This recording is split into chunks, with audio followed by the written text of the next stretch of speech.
Lift him up. March 27. Lift him up, the risen Saviour. Now is Christ risen from the dead, and become the firstfruits of them that slept. The time had come for Christ to ascend to his Father's throne. As a divine conqueror, he was about to return with the trophies of victory to the heavenly courts. Before his death he had declared to his Father, "I have finished the work which thou gavest me to do." After his resurrection, he tarried on earth for a season, that his disciples might become familiar with him in his risen and glorified body. Now he was ready for the leave-taking. He had authenticated the fact that he was a living Savior.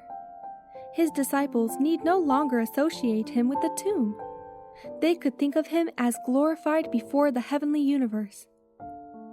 As the place of his ascension, Jesus chose the spot so often hallowed by his presence while he dwelt among men. Christ stood upon Olivet, with yearning heart overlooking Jerusalem. The groves and glens of the mountain had been consecrated by his prayers and tears. Its steeps had echoed the triumphant shouts of the multitude that proclaimed him king. On its sloping descent, he had found a home with Lazarus at Bethany. In the Garden of Gethsemane, at its foot, he had prayed and agonized alone. From this mountain he was to ascend to heaven.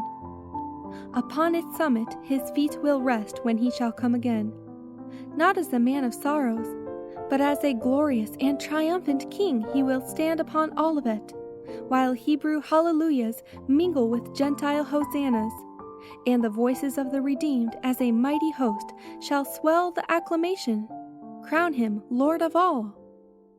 Upon reaching the Mount of Olives, Jesus led the way across the summit to the vicinity of Bethany. Here he paused, and the disciples gathered about him. Beams of light seemed to radiate from his countenance as he looked lovingly upon them. He upbraided them not for their faults and failures.